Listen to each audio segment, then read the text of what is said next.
Here's something you don't see every day. I'm at the TA in Wolcott, Iowa. Iowa 80, there's a cat scale. And there's a guy over there with a huge tank. And this guy, you know, this is the kind of people that we need as drivers. You know, they never take an easy route, right? Because he could have come in from this side, you know, just drive straight in. But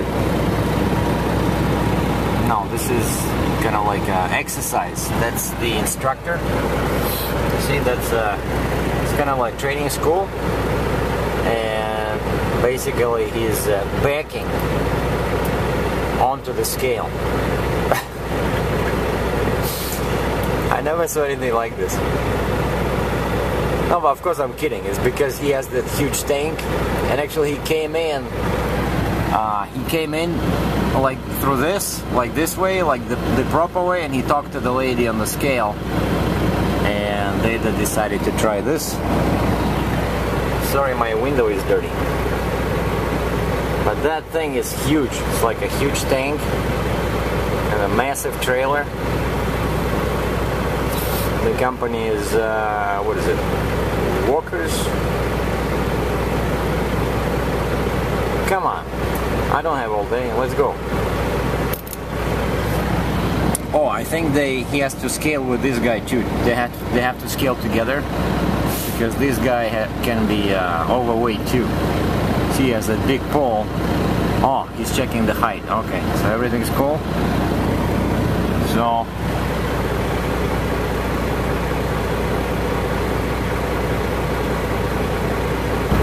yeah, look at the size of this thing.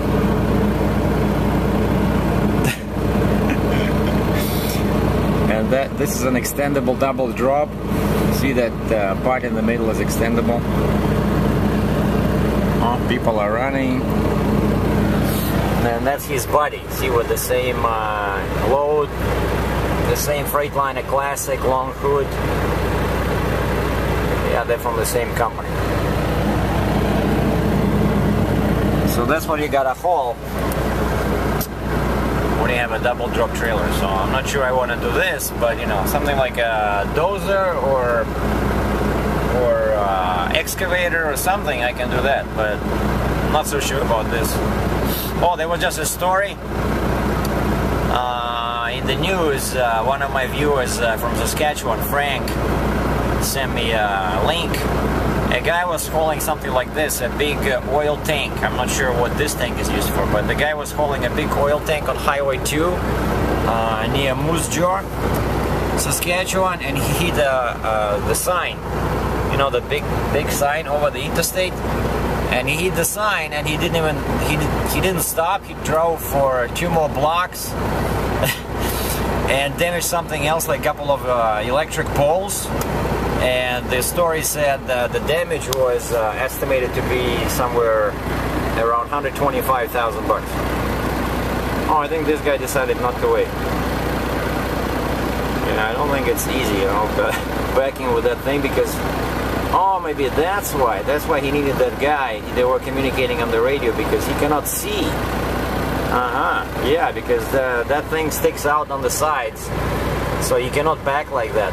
Like, I know from experience, you have to see the rear of your trailer. If you cannot see the rear of your trailer, and people just tell you, you know, go this way, go that way, it doesn't work.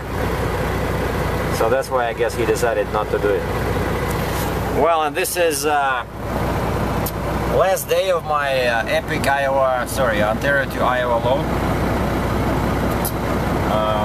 I slept late. It's already 8:42. I don't know, and I have that other load that I'm supposed to pick up, but the guy says he sent me the load confirmation. I never got it, and he sent me pictures. So I'm picking up some kind of tanks, not like these, but you know, smaller tanks, and they stack them like 5 or 6 on top of each other. And when I enlarged the picture, I wasn't able to see how they sit on the deck, because they had some kind of like fins, you know, how they attach to concrete probably, or the ground. And it looked like they were sitting right on those fins. The whole stack basically was sitting on the metal shop thingy at the bottom of the tank. And I called the agent and said, no matter what you guys say, oh, we do this all the time, or how many people did this before me, like 1,000 people, no one had any problems. I am not loading a metal pot directly on the floor of the trailer, right? So if you guys saw my earlier videos with the step deck, with the scrap metal and everything, that's what they always tell you, right? Oh, we always do it like this. So I called the agent and he says, oh, I don't know. I said, what are they sitting on?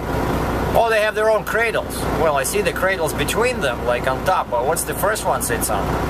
I don't know. And then I looked at the picture he sent me, and actually that was a forwarded message. So it looks like his customer, basically another broker, sent him that message. So I sent an email to this guy asking, saying that, you know, I'm a Landstar driver, I'm doing this pickup for you. So tell me how they sit on the deck. Do you guys load them directly on the floor, or can I put some dunnage under them? Because they might be too high if you put dunnage under them, you know.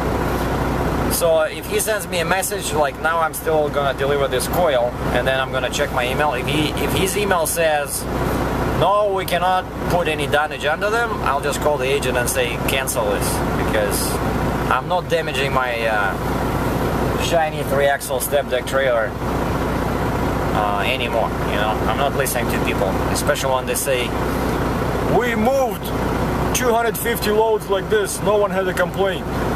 Really? Well, here's the first one. And I'm in Marshalltown, Iowa, at the consignee inside a closed building. Beautiful. It's very cold outside, but here you can walk in a t-shirt.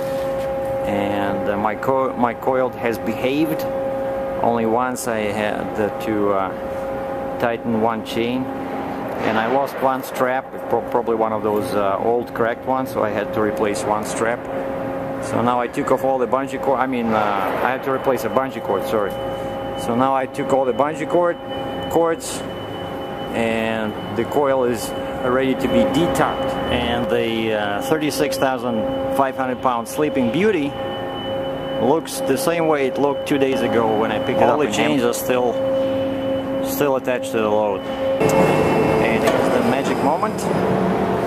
A 30-ton ceiling crane picks up baby coil.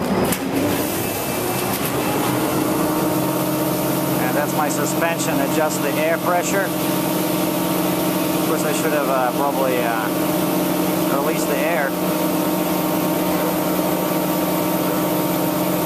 Please do not drop it. He's checking. And it's up and away.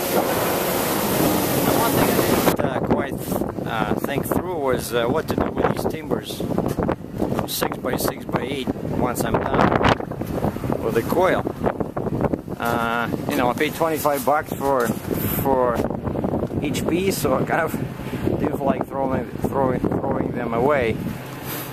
So I figured I'd use them like this, because they may come in handy with the next load. You never know. Or I can use them as a step. You know, sometimes on a step deck they give you those farm tractors, and you have to put the one axle up. So this way it would be much easier for the tractor to climb up, especially if I put another small 4x4 in here. You know, my steel coil adventure is finita, or as they say in Australia, kaput. So now it's off to my next adventure, which begins in Quincy, Illinois. I was supposed to be there today, but it's already too late. It's 3.5 hours away from here, and they stopped loading at 3 local time or 4 my time, and it's already 1:22, so it's like 2.5 hours. I cannot make it. So the guy called me, the shipper called me, and he said, can you be there tomorrow morning? I said, yeah, sure, no problem. So we set up for 6:30 tomorrow morning. So now all I have to do is just I passed a small truck stop on the way here, and actually the way to Quincy, I just checked on my GPS, is the same way on the, I think it's Highway 30, basically to go south from this Marshalltown. And there's a small truck stop there, and I'll just go grab some coffee, and I have to scan my paperwork and send it to Landstar so that I'm paid for this trip. And today is Wednesday, so my cutoff was Monday, so I missed. Oh, today is actually supposed to be my payday, but I didn't do any loads, so I'm gonna be probably at minus $300 or $400. But this will be my next pay next Wednesday. So, but normally they're pretty good. Like Landstar is very good, you know, paying. I didn't see any. Maybe I saw once, like in 3 years, I saw one mistake on my paperwork. But they're very good. They're very accurate. And actually, I want to add something to this video. Because I already pre-programmed that Quincy, Illinois in there, and now I gotta cancel. Change route. Oh, wait a second. Cancel. Route's cancelled. That's it. No thanks for me. And that guy, the shipper, called me actually directly, and he said, "Oh yeah, we loaded like this all the time." If you remember, this is exactly what the guy in Alberta said when he loaded scrap metal on my shiny new trailer, which was then like 1 week old, and I got multiple scratches. I got 2 holes, you know. "Oh really? We never have any problems." That's what they all say. And now I came to this truck stop just to do the on my way to Quincy. Actually, this is just like 5 miles away from where I dropped the coil. I scanned my paperwork, sent it to Landstar. So now I'll be paid next week for this one. And I checked my email, and I see a reply from the shipper, and in black and white he says, "We have to load it directly on the floor, these tanks, because otherwise they're gonna be too tall, because they stack them on top of each other." And he says, "We never have any problems." So I called the agent. I said, "This is not gonna work for me." "Oh, you cannot cancel. You're gonna pick up today?" I said, "No.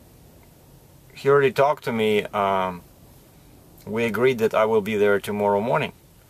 And I explained to him the problem. I said I have a new trailer, you know, so I don't want to do it. So I said, "You gotta find someone who has a wooden floor, or someone who maybe has a trailer he doesn't care about, you know. But you cannot just load metal tanks on the floor.